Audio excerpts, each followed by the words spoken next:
Hello, Peter Greenlaw here. I'm the founder of the New Health Conversation Movement. I think we sorely need one. And today, again, we're blessed to have Dr. Paul Arciero, arguably one of the greatest nutritional researchers in the world for more than 4 decades. And in the fall, Dr. Arciero has been elevated to a full tenured professor at the Department of Sports Medicine and Nutrition at the University of Pittsburgh, a huge upgrade. And shout out to you, Dr. Arciero. That's a wonderful accomplishment. So let's get right to it. So we've talked about peer-reviewed studies and how significant they are. We've also talked about the metabolic factors that you discovered that are literally life-changing and it's stunning. But I'm sick and tired of answering this question where people challenge me, well, of course, if you reduce calories, you're going to lose weight. The calories in, calories out is really the way to go. And then let's do calories in, let's reduce calories and now let's exercise. Can you just scientifically basically blow that to smithereens? Yes, I can. Peter, we hear it all the time, and it's beyond frustrating because we have so much scientific evidence now to show that simply reducing calorie intake is not the answer to improving health, or for that matter, to optimizing weight loss. And I'll give you just the example that I have proven in our scientific peer-reviewed studies consistently.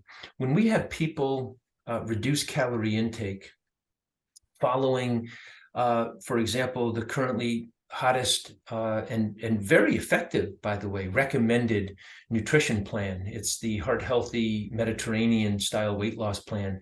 And we have them do it in a calorically restricted manner. So they're reducing their total calorie intake. Compared to another group that has reduced their intake following what we have created and developed in our laboratory, the intermittent nutritional fasting protein pacing nutrition plan. There's very, very distinct differences in health response that occurs when people do that. And I'll give you this example. In our study participants, they reduced their intake by 40%, 40%. That's significant. And actually, the group following the caloric restriction of the Heart Healthy Mediterranean diet reduced their intake even more. They were down at 1,300 calories. In the protein pacing intermittent nutritional fasting, they were at 1,500 calories. So there's a difference of 200 calories. If I were to tell everyone, hey, if you follow the calorie in, calorie out model, which one should have lost more weight? Well, the answer is quite simple. The group that was eating 200 calories less. That was the calorie restricted, heart healthy Mediterranean diet. And in fact, just the opposite happened. The group that was eating more calories, still on a reduced level, but more total calories, lost almost double the weight of the group that was consuming less calories. So let's go back and revisit that.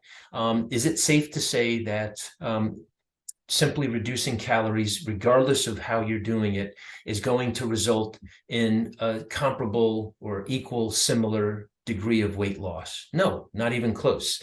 In this case, we have proven scientific evidence to show that you can nearly double the amount of weight that you lose by eating slightly more calories than you can compared to a group that's consuming less calories. That's pretty simple. It's just simple mathematics, right? 2 + 2 type of mathematics. And so it doesn't add up. Controlling and monitoring and restricting your calorie intake for the sake of you feeling that is the best solution for your health is perhaps the worst thing that you can do. It should be the last thing that you focus on, the total number of calories you're consuming. It does not produce the greatest health benefit. And we're just talking about body weight. We haven't even talked about some of the other wonderful health changes that take place by doing the intermittent nutritional fasting and protein pacing. So yeah, that calorie in, calorie out should be literally thrown out the window. And you told me something really significant in one of our interviews a while ago. You just said, look, Peter, you can absolutely lose weight on a diet, but it's the wrong kind of weight. And what they never talk about when they talk about caloric reduction, I've never heard of any of them mention the fact you're also lowering nutrition.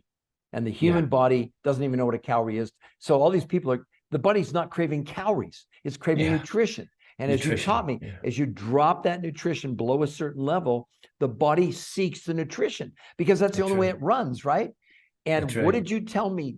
The reason it's so dangerous on these diets, for example, is where does the body go to get the extra nutrition? Because it certainly is not in the food, right? Right. So what does it do? Well, it goes to the greatest source of the nutrition, and that's your vital organs, your vital tissue, your muscles, as I said, your vital organs, your heart, your brain, your liver, your pancreas, all these really important areas of our body. That's where the greatest nutrition is. So when you do lower your calorie intake without paying attention to the nutrient quality within the foods that you're eating, you run the unfortunate, very dangerous risk of drawing from your vital tissues, your fat-free mass, we call it. So didn't you tell me that on pretty much any diet you've ever analyzed, the best people they lose about 50% of their lean muscle mass, which slows their metabolism down. They come off the diet, they can't burn as many calories. It's just science. It just makes sense to me, right? It does. Absolutely. If nutrition is the fuel for the body and we lower the nutrition, the body's freaking out. It's going, I need nutrition. I need nutrition. And imagine it attacking our organs. I didn't know that. I know it now. So all these people that are doing, and let's face it, I always joke and say, look, you can do any diet you want. I don't care. But if you look at the science, you might want to rethink it because pretty much every diet out there that I'm aware of is some form of lowering calories. They might call it points. They give it all these fancy names and there's intermittent fasting. You don't eat for 16 hours and you eat for 8 and all these things. At the end of the day, it's some scheme of lowering calories. Yeah. But they've never mentioned you're lowering the nutrition, which is the only thing that matters to your body. It's not about how many calories. It's about how much nutrition you can get. And obviously you proved it in your peer-reviewed studies that the elements that were used along with regular food that you recommended made all the difference in the world. It had the calorie amount had nothing to do with the nutritional amount. The nutritional amount was still crazy high. And wasn't that why people they gained lean muscle, didn't lose it for the first time ever, right? Yeah, it absolutely, yes. It still surprises me that there are so many well-educated and well-informed individuals, some even scientists, that still hold to the dogma that it's all about the calorie reduction that results in the favorable health response of whether it's blood sugar, blood pressure, blood lipids, body weight, that's the answer. There's just no scientific evidence to support that. And I would go to bat and argue with anyone to say that it's about the nutritional quality of what you're providing in your body that wins the day every time. And we just happen to have fallen on the best one. And I don't think it's fallen on. We've worked at this very, very diligently and focused for 38 years, over 4 decades, to come to this decision and conclusion, scientific conclusion. And again, it's not our opinion. We've just shown that with 2 comparable nutritional intakes, and in fact, in one case with a nutrition even a little bit higher, such as doing the protein pacing intermittent nutritional fasting, you can derive a significantly better, quite a bit optimal health improvement compared to a group that's consuming less food, even of a high quality nutritional intake. And although we're talking about weight loss, as we said in one of our other interviews, that's like a throw-in. When you see significant metabolic changes in the human body in blood pressure and blood sugar and cholesterol and triglycerides and inflammation, I mean, that's also the game changer. I mean, diets just don't produce that. I mean, it only makes sense. If you're starving your body of nutrition, why would you think your body would work better?